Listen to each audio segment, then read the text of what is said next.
Market పై budget దెబ్బ పడింది. ఒకరోజే భారీగా పతనమైంది. 1547 పాయింట్లు నష్టపోయింది సెన్సెక్స్. 25,000 మార్కు దిగువకు నిఫ్టీ వచ్చింది. 495 పాయింట్లు నష్టపోయి 24,850 చేరింది నిఫ్టీ. ఎస్టీటీ పెంపుతో ట్రేడర్లలో తీవ్ర నిరాశ నెలకొంది. లాభాల స్వీకరణకు దిగారు ఇన్వెస్టర్లు. ఉదయం లాభాలతో ప్రారంభమైన స్టాక్ మార్కెట్ బడ్జెట్ తర్వాత భారీగా పతనమైంది. ఒక రకంగా బడ్జెట్ వేళ బ్లాక్ సండే అని చెప్పాలి. సెన్సెక్స్ 1545, అలాగే నిఫ్టీ 495 పాయింట్లకు ప్రస్తుతం పరిస్థితి కనబడతా ఉంది. మొత్తం మీద ప్రస్తుతం స్టాక్ మార్కెట్లు పూర్తిగా బడ్జెట్ వేళ నిరాశపరిచాయని చెప్పొచ్చు. ఈ నేపథ్యంలో ఒకసారిగా స్టాక్ మార్కెట్లు బడ్జెట్ ప్రకటన తర్వాత పూర్తిగా దిగువకు వచ్చేసాయి, పడిపోయిన పరిస్థితి కనబడతా ఉంది.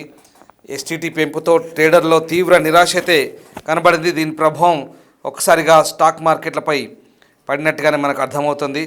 దీంతో స్టాక్ మార్కెట్లు నిఫ్టీ అలాగే ఇవన్నీ కూడా ఎస్టీటీ పెంపుతో ఒకసారిగా ట్రేడర్లో నిరాశ కనబడుతోంది. రైట్, ఇక మార్కెట్ సూచీలు భారీ నష్టాల్లో ముగిశాయి. బడ్జెట్లో కంపెనీల బైబ్యాక్పై పన్ను విధించడంతో పాటు ఫ్యూచర్స్ ట్రేడింగ్పై సెక్యూరిటీ ట్రాన్సాక్షన్ ట్యాక్స్ను అంటే ఎస్టీటీని పెంచడం మార్కెట్లను కుదిపేసింది. ఒక దశలో సెన్సెక్స్ 2,000 పాయింట్లకు పైగా పతనమైన పరిస్థితి. చివరికి సెన్సెక్స్ 1546 పాయింట్లు పతనమై దాదాపుగా 80,722 దగ్గర స్థిరపడింది. నిఫ్టీ 495 పాయింట్లు నష్టపోయి 24,109 పాయింట్ల దగ్గర 19 పాయింట్ల దగ్గర ముగిసింది. బడ్జెట్ నేపథ్యంలో ఆదివారం అయినప్పటికీ కూడా పనిచేసిన మార్కెట్లు మదుపర్లను బ్లాక్ సండేకి మిగిల్చాయని చెప్పొచ్చు. బడ్జెట్ ప్రవేశపెట్టడానికి ముందు ఫ్లాట్గా ట్రేడ్ అయిన సూచీలు ఇక ఎస్టీటీ ప్రస్తావన తర్వాత నష్టాల్లోకి జారుకున్నాయి. స్టాక్ ఎక్స్చేంజ్లో లిస్ట్ అయి ఉండేటువంటి సెక్యూరిటీలను కొనుగోలు అమ్మకాలు చేసేటప్పుడు వర్తించే పన్ను ఏదైతే ఉంటుందో ఎస్టీటీ, దీన్ని బడ్జెట్లో దాదాపుగా 0.2% నుంచి 0.5% పెంచారు. ఇక ఆప్షన్స్ ప్రీమియంపై కూడా 0.15%కి పెంచారు. ఈ బైబ్యాక్ను మూలధన లాభాలుగా పరిగణిస్తూ పన్ను విధించారు. అక్రమ వినియోగానికి చెక్ పెట్టే ఉద్దేశంతో బైబ్యాక్ పన్నులో మార్పును ఆర్థిక మంత్రి ప్రతిపాదించారు. కార్పొరేట్ ప్రమోటర్ల బైబ్యాక్లపై 22%, నాన్ కార్పొరేట్ ప్రమోటర్ల బైబ్యాక్పై 30% పన్నులు విధించారు. ఇక ఈ రకంగా మదుపర్ల సెంటిమెంట్ను ఇది భారీగా దెబ్బతీస్తుందని చెప్పొచ్చు.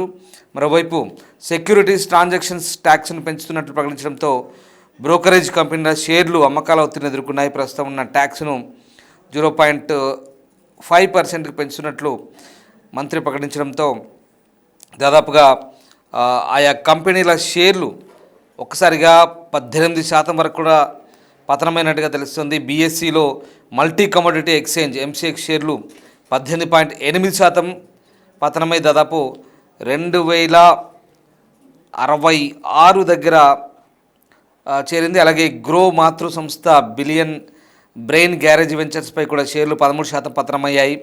అలాగే ఐఐఎఫ్ఎల్ క్యాపిటల్ షేర్లు 10% పైగా క్షీణించాయి. రేపు ఏంజల్ వన్ స్టాక్ బ్రోకింగ్ కూడా 10% నష్టపోయాయి. Anand Rathi and stock brokers కూడా 8.5% క్షీణించాయి. ఆఖరికి బీఎస్సీ లిమిటెడ్ షేరు విలువ కూడా అమ్మకాల ఒత్తిడికి గురైంది. ఎన్ఎస్సిలో దీని విలువ 15% కోల్పోయింది. ఈ రకంగా నిఫ్టీ సూచీలో max health care, Wipro, TCS, Sun Pharma, Infosys షేర్లు లాభాలు ముగించగా Hindalco, SBI, ONGC, Adani ports, Bharat electronics షేర్లు నష్టాలను చవిచూసిన పరిస్థితి కనబడుతోంది. సో ఓవరాల్గా ప్రస్తుతం బడ్జెట్ ఎఫెక్ట్ అయితే స్టాక్ మార్కెట్పై పడింది. ఒక్కరోజే భారీగా పతనమైంది. స్టాక్ మార్కెట్లు ప్రస్తుతం సెన్సెక్స్ దాదాపు 1547 పాయింట్లు నష్టపోయింది. 25,000 మార్కు దిగువకు నిఫ్టీ కూడా చేరుకొని 495 పాయింట్లు నష్టపోయిన పరిస్థితి కనబడుతూ ఉంది. సో 10 లక్షల కోట్లు ప్రస్తుతం మదుపర్లు నష్టపోయినట్టుగా తెలుస్తుంది. దీంతో ఒక్కసారిగా బడ్జెట్లో ప్రస్తుతం ఈ అంశానికి సంబంధించి ముఖ్యంగా బడ్జెట్లో ఇటు సావరిన్ గోల్డ్ బాండ్ల ఇన్వెస్టర్లు కూడా బ్యాడ్ న్యూస్ అని చెప్పాలి. కేవలం మెంబర్షిప్ ఉండి మెచ్యూరిటీ వరకు ఉన్న వారికి మాత్రమే ఈ మూలధన లాభాల పన్ను మినహాయింపు ఉంటుందంటూ చెప్పడంతో ఎస్జీబీ సావరిన్ గోల్డ్ బాండ్ పెట్టుబడిదారులకు కూడా ఇది ఒక రకంగా నిరాశపరిచిందని చెప్పాలి. సో రకంగా ప్రస్తుతం కేంద్ర బడ్జెట్ స్టాక్ మార్కెట్ను ఒకసారిగా కుదేలు చేసిన పరిస్థితి కనబడుతుంది. రైట్, మనతో పాటు అనలిస్ట్ నాగేంద్ర సాయి జాయిన్ అవుతున్నారు. నాగేంద్ర సాయి గారు, ఈ స్టాక్ మార్కెట్ పూర్తిగా బడ్జెట్ వచ్చిన తర్వాత, as we discussed already, budget తర్వాత మళ్ళీ స్టాక్ మార్కెట్ ఇవాళ ముగిసేసరికి పూర్తిగా నష్టాల్లో కూరుకుపోయిన పరిస్థితి. ఒక రకంగా ఇది బ్లాక్ సండే అనుకోవచ్చా? కొంచెం ఇంకో రకంగా చెప్పాలంటే ప్రస్తుతానికి బ్లాక్ సండేనే. రేపు బ్లాక్ మండే అవుతుందా, ఉందా, ట్యూస్డే అవుతుందా కూడా చెప్పలేదు. ఎందుకంటే ఈ రోజు యాక్చువల్ గా domestic institution investors, foreign portfolio investors హాలిడేలో ఉన్నారు సండే కాబట్టి. సో ఇవాళ వాళ్ళు మార్కెట్స్ లో ఇన్వెస్ట్ చేయలేదు, పెద్దగా ట్రేడింగ్ యాక్టివిటీ కూడా లేదు ఇవాళ. సో ట్రేడింగ్ యాక్టివిటీ ఏది లేకుండా కేవలం బడ్జెట్ ప్రసంగం తర్వాత ఈ స్థాయిలో బడ్జెట్ పడింది. ఎందుకంటే మేజర్ గా ఇబ్బందులు ఫేస్ చేసేది foreign portfolio investors and domestic institution investors. రేపు పొద్దున వాళ్ళు ఈ న్యూస్ డైజెస్ట్ చేసుకొని రేపు వాళ్ళు కొట్టడం మొదలు పెడితే మేబీ రేపు యాక్చువల్గా నిజంగా మార్కెట్ ఎంత పడుతుంది, ఎంత రికవర్ అవుతుందని రేపు మేజర్ గా తెలుస్తుంది. ఇవాళ ఏంటంటే ఇది జస్ట్ ట్రైలర్ మాత్రమే. రేపు ఎంత వరకు పడుతుంది, రేపు ఎంత దాని ఇంపాక్ట్ సివియర్ గా మార్కెట్స్ తీసుకుంటే అది రేపు తెలుస్తుంది. ఎందుకంటే యాజ్ ఆఫ్ నో ఇది రైటైల్ ఇన్వెస్టర్స్ కంటే పెద్ద ట్రేడర్స్ కి, అంటే నేను ఇంతకుముందు కూడా చెప్పినట్టు పెద్ద పెద్ద ట్రేడర్స్, పెద్ద హెడ్జ్ ఫండ్స్ అండ్ భారీ ఎత్తున ట్రేడింగ్ చేసే వాళ్ళు, algo traders and high frequency trading చేసే వాళ్ళకి చాలా పెద్ద ఎఫెక్ట్. ఎందుకంటే 0.02 నుంచి 0.05 అంటే నంబర్స్ లో చాలా చిన్నగా కనిపిస్తుంది కానీ బట్ 150% హైక్ అది. ఎస్టిటి రీటైల్ ఇన్వెస్టర్స్ కి ఇంపాక్ట్ పెద్దగా ఉండదు, ఎందుకంటే మనం చేసే ట్రేడ్ వాల్యూమ్ కానీ వాల్యూ కానీ చాలా చిన్నది ఉంటుంది. వాళ్ళు ఏంటంటే నేను ఇంతకుముందు చెప్పినట్టు 1 పైసా, 2 పైసలు, 3 పైసలు, సో చిన్న చిన్న అమౌంట్ కి కూడా చిన్న చిన్న ప్రాఫిట్స్ కూడా ఎక్కువ రెగ్యులర్ గా ఒక నిమిషంలో కొన్ని వందల ట్రేడ్స్ అయిపోతుంటాయి. సో అలాంటి వాటికి వాళ్ళకి చాలా ఇంపాక్ట్ ఉంటుంది. కాబట్టి ఎస్టిటి అనేది సో గట్టి ఇంపాక్ట్ అయితే మార్కెట్స్ మీద చూపించబోతుంది. ఒకటి, ఎస్టిటి తగ్గించకపోగా లాంగ్ టర్మ్ క్యాపిటల్ గెయిన్స్ 12.5% ఉన్నది ఏదైనా 10% తగ్గిస్తారా అనుకున్నది కాస్త అసలు ఏమి ఎలాంటి ప్రకటన లేకుండా ఎస్టిటి అసలు ఎవరు ఊహించిన విధంగా ఫ్యూచర్స్ అండ్ ఆప్షన్స్ మీద పెంచడాన్ని ముందే అంతంత మాత్రంగా ఉన్న మార్కెట్ కండిషన్స్, బికాజ్ రూపాయి పడిపోతుంది, గ్లోబల్ గా చాలా టెన్షన్స్ ఉన్నాయి, యుఎస్ తో ట్రేడ్ డీల్ అవుతుందో లేదో తెలియదు, జియో పొలిటికల్ టెన్షన్స్ ఎక్కడెక్కడ ఏ దేశంలో ఆ దేశం యుద్ధ వాతావరణం నెలకొంది, ఇన్ని ఇష్యూస్ ఉన్న టైంలో ఇలాంటి ఏ ఇది నెగిటివ్ రావడం అనేది మార్కెట్స్ కొద్దిగా ఇబ్బందికర పరిణామంగా అయితే ఉన్నాయి. సో చూడాలి రేపు మార్కెట్స్ ఎలా రియాక్ట్ అవుతాయి, దీని పెయిన్ ఎంత ఉంటుంది అనేది యాక్చువల్గా రేపు వాస్తవానికి తెలుస్తుంది. ఈ రోజు ఇంతకుముందు కూడా చెప్పినట్టు జస్ట్ ఒక చిన్న శాంపుల్ మాత్రమే. ఈ రోజు అంటే ఈ బైబ్యాక్ పన్నులపై ఈ మార్పు అనేది ఇదంతా కూడా సెంటిమెంట్ దెబ్బతీస్తుంది అనుకోవచ్చా ఒకసారిగా మనం? సో ఇంకా ఎందుకంటే ఒకటి, no news is good news అని అంటారు మార్కెట్ లో, వాడే సామెత. But no news is good news అనేది ఇప్పుడు అనుకునే పరిస్థితి లేదు. ఎందుకంటే కార్పొరేట్ యాంగిల్ లో చూసుకున్నట్టయితే కామన్ మ్యాన్ కంటే కార్పొరేట్ వాళ్ళు దీని నుంచి చాలా ఆశించారు. అంటే ఇప్పుడున్న మార్కెట్ కండిషన్స్ లో అట్లీస్ట్ ప్రభుత్వం వాళ్ళని ఒడ్డున పడేస్తుందా కొన్ని లాంగ్ టర్మ్ క్యాపిటల్ విషయంలో కానీ ఇలాంటి వాటిల్లో. అండ్ దీనికి తోడు ఫారిన్ పోర్ట్ఫోలియో ఇన్వెస్టర్స్ ఎందుకు మన మార్కెట్స్ నుంచి బయటకు వెళ్తున్నారంటే, ఒకటి రూపాయి పతనం అవుతుంది, ఎప్పటికప్పుడు మార్కెట్ లో ప్రభుత్వం ఇయర్లీ బడ్జెట్ పేరుతో అనేక పన్నులలో సంస్కరణల పేరుతో మార్పులు తీసుకుని వస్తూ ఉండడం వాళ్ళ కొద్దిగా ఇబ్బందికరంగా ఉంది. అంటే ఈ రోజు ఒక డెసిషన్ తీసుకొని పన్ను పెడితే, అంటే ఒక ఇన్వెస్ట్మెంట్ చేస్తే రేపొద్దున దాని మీద ఎలాంటి ట్యాక్సెస్ విషయంలో మార్పులు వస్తాయో వాళ్ళకి ఇంకా క్లారిటీ రావట్లేదు. అంటే అంత ఫాస్ట్ గా అంత ఫ్రీక్వెంట్ గా మనం పన్నుల విషయంలో తీసుకొస్తున్నాం. ఒకటి, అంతకుముందు జేన్ స్ట్రీట్ అయినా, మోర్గన్ స్టాన్లీ అయినా, పెద్ద కంపెనీస్ ఏవైనా సరే వీళ్ళకి పన్నుల విషయంలో క్లారిటీ లేకపోవడం కూడా, అండ్ రెగ్యులర్ గా ప్రతి సంవత్సరం పన్నుల్లో మార్పులు చేర్పులు తీసుకొస్తుండడం కూడా వాళ్ళకి కొద్దిగా ఇబ్బందికరంగా ఉంది. దీనితో యుఎస్ లో పరిస్థితి అంత మాత్రంగా ఉంది, గోల్డ్ లో నిధులు గోల్డ్ వైపు మళ్ళుతున్నాయి.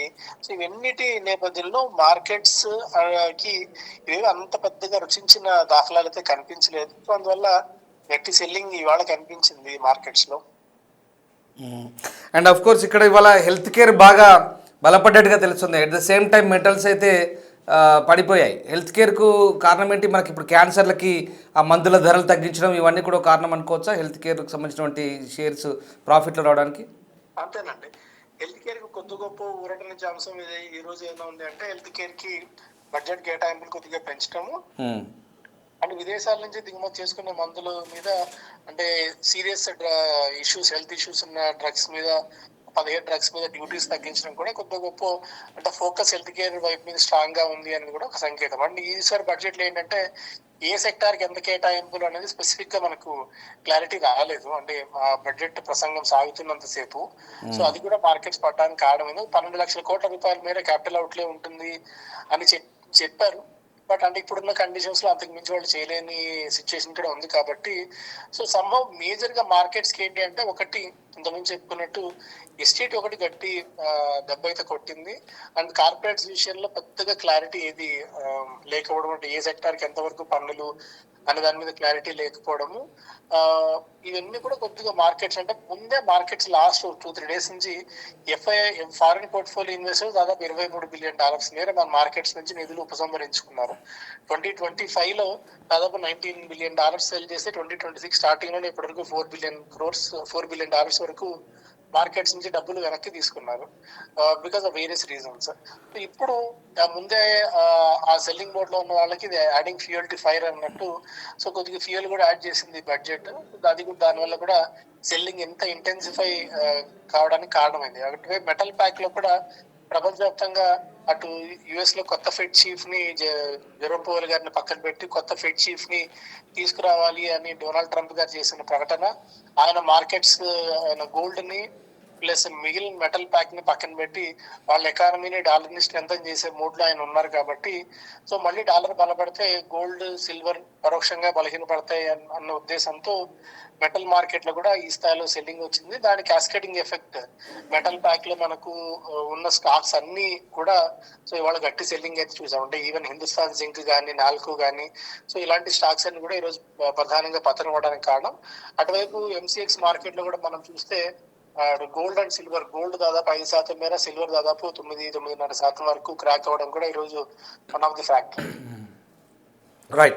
అండ్ అఫ్ కోర్స్ అంటే ఇప్పుడు ఓవరాల్గా ఈ ఎన్ఎస్సి కానీ నిఫ్టీ కానీ అటు అది 1546 పాయింట్లు, ఇది 490 పాయింట్ల దగ్గర దాకా పడిపోయిన పరిస్థితి. మొత్తం ఓవరాల్గా ఒక 10 లక్షల కోట్లు ఆవిరైంది అంటున్నారు కదా ఈ మదుపర్ల సొమ్మంతా కూడా.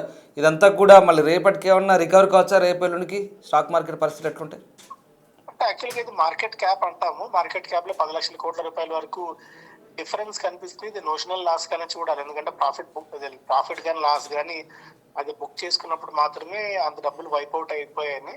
బట్ యాజ్ ఆఫ్ నో ఇది నోషనల్ లాస్ గానే చూస్తాము. రేపు నేను ఇంతకుముందు చెప్పినట్టు ఒరిజినల్ గా రేపు అంటే ఎవరైతే ఎఫెక్ట్ అవుతారు అట్ ఫారిన్ ఎస్టీటీ వల్ల మేజర్గా ఇంపాక్ట్ అయ్యేవాళ్ళు foreign portfolio investors and domestic institution investors. వాళ్ళు ఈరోజు సెల్లింగ్ చేయట్లేదు market because of market holiday ఉంది. నిన్న కొన్న వాళ్ళు ఇవాళ అమ్మడానికి లేదు, ఇవాళ కొన్న వాళ్ళు రేపు అమ్మడానికి లేదు బికాస్ ఇది స్పెషల్ సెషన్ కాబట్టి. సో రేపు foreign portfolio investors market enter అయిన తర్వాత ఒకవేళ సెల్లింగ్ కనుక చేసినట్టయితే అది ఇంటెన్సిఫికేషన్ ఎంత వరకు ఉంటుంది అనేది రేపు వెళ్ళని చెప్పొచ్చు. కానీ ఈ రోజు మార్కెట్ పడింది కదా, రేపు ఏదైనా రికవర్ అవుతుంది అని అనుకునే ఛాన్స్ అయితే యాజ్ ఆఫ్ నో కనిపించట్లేదు. ఎఫ్పిఐ వ్యూ ఏంటి అనేది రేపు మనకు తెలుస్తుంది. ఫారిన్ పోర్ట్ఫోలియో ఇన్వెస్టర్స్ దీన్ని ఎలా చూస్తున్నారు అనేది మనకు రేపు మార్కెట్ ఓపెన్ అయిన తర్వాత ఒక క్లారిటీ వస్తుంది. Right. Yes, thank you very much Nagendra Sai గారు. రైట్, ఇది మొత్తం మీద బడ్జెట్ ప్రసంగం తర్వాత ఒకసారిగా స్టాక్ మార్కెట్లపై దాని ఎఫెక్ట్ పడింది. బడ్జెట్ ప్రవేశపెట్టడానికి ముందు ఫ్లాట్గా ట్రేడ్ అయిన సూచీలు ఈ ఎస్టీటీ ప్రస్తావన అంటే ఏదైతే సెక్యూరిటీ ట్రాన్సాక్షన్ ట్యాక్స్ను పెంచడం మార్కెట్లను ఒక రకంగా కుదిపేసింది. అంటే కంపెనీల బైబ్యాక్పై పన్ను విధించడంతో పాటు ఫ్యూచర్స్ ట్రేడింగ్పై ఈ ట్యాక్స్ను ప్రభుత్వం వేసింది. దీంతో ఒక్కసారిగా ప్రస్తుతం అంటే స్టాక్ ఎక్స్చేంజీల్లో లిస్ట్ అయి ఉండే సెక్యూరిటీలను కొనుగోలు లేదా అమ్మకాలు చేసేటప్పుడు వర్తించే పన్ను ఎస్టీటీ అంటారు. సో దీన్ని బడ్జెట్లో 0.02% నుంచి 0.05%కు పెంచారు. అంటే మీకు చాలా తక్కువ అనిపించవచ్చు లెక్కల ప్రకారం పర్సెంటేజ్ ఇది, కానీ ఇది కొన్ని లక్షల్లో కోట్లలో ఉంటుంది. సో రకంగా ఇక ఆప్షన్స్ ప్రీమియంపై ఈ ఎస్టీటీ ఏదైతే ఉందో 0.15%కు పెంచారు. ఇది బైబ్యాక్ మూలధన లాభాలుగా పరిగణిస్తూ ఈ పన్ను విధించారు. సో అంటే ఇక్కడ అక్రమ వినియోగానికి చెక్ పెట్టే ఉద్దేశంతో ఈ పన్నులో మార్పును ప్రతిపాదించినట్టుగా చెప్తున్నారు. సో ఆ రకంగా ప్రస్తుతం ఈ సెంటిమెంట్ను బాగా దెబ్బతీసింది మార్కెట్లో.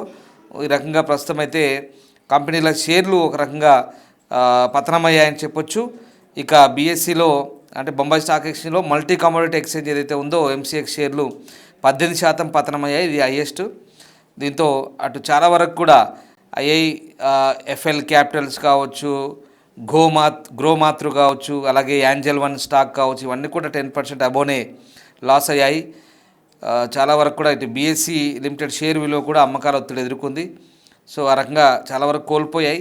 ఇక నిఫ్టీలో ఇక్కడ మనకు హెల్త్ కేర్ లాభపడ్డాయి. Max health care, Wipro, TCS, Sun Pharma, Infosys షేర్లు లాభాలు. హెల్త్ కేర్ ప్లస్ టెక్నాలజీ లాభపడ్డాయి. అలాగే at the same time Hindalco, ONGC, Adani ports, Bharat electronics, metals ఇట్లాంటి షేర్లు కొన్ని నష్టాలను చవి చూసాయి. చూడాలి మళ్ళీ రేపు మరి మార్కెట్ సెంటిమెంట్ ఎలా ఉంటుంది. రేపు యాక్చువల్గా ఇవాళ ఇంటర్నేషనల్ మార్కెట్ బంద్. సో రేపు బడ్జెట్ తర్వాత ఇవాళ మన మార్కెట్ని సండే కాబట్టి అయినా కూడా బడ్జెట్ అనుగుణంగా స్పెషల్గా ఇవాళ ట్రేడింగ్ జరిగింది. అటు బంగారం కమోడిటీ ట్రేడింగ్ కూడా జరిగింది. సో ఆ రకంగా ప్రస్తుతానికైతే ఒక రకంగా బడ్జెట్కి సంబంధించి అంచనాలు ఎలా ఉంటాయో అనుకున్న నేపథ్యంలో ఒకసారిగా ఆ ఎస్టీటీ పెంపు ఏదైతే ఉందో, ఆ ట్యాక్స్ పెంపు ఏదైతే ఉందో, లాభాల స్వీకరణ దిగారు ఇన్వెస్టర్లంతా కూడా. ఉదయం లాభాలతో ప్రారంభమైన తర్వాత బడ్జెట్ భారీగా తిరిగి పతనమైన పరిస్థితి. ఎన్ఎస్సి 1545 పైగా, అలాగే ఇక్కడ మనకు నిఫ్టీ 495 పాయింట్ల పైగా నష్టపోయినట్టు తెలిసింది. సో ఇది మొత్తం ఓవరాల్గా 10 లక్షల కోట్ల సంపద అక్కడ మనకు స్టాక్ కంప్యూటర్స్ అల్గారిథం ప్రకారం మనకు ఆవిరైపోయినట్టుగా కనిపిస్తుంది.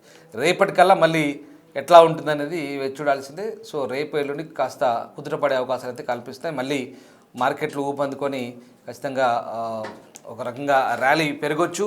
స్టాక్ మార్కెట్లు మళ్ళీ ఊపందుకునే అవకాశాలు అయితే డెఫినెట్గా ఉంటాయి.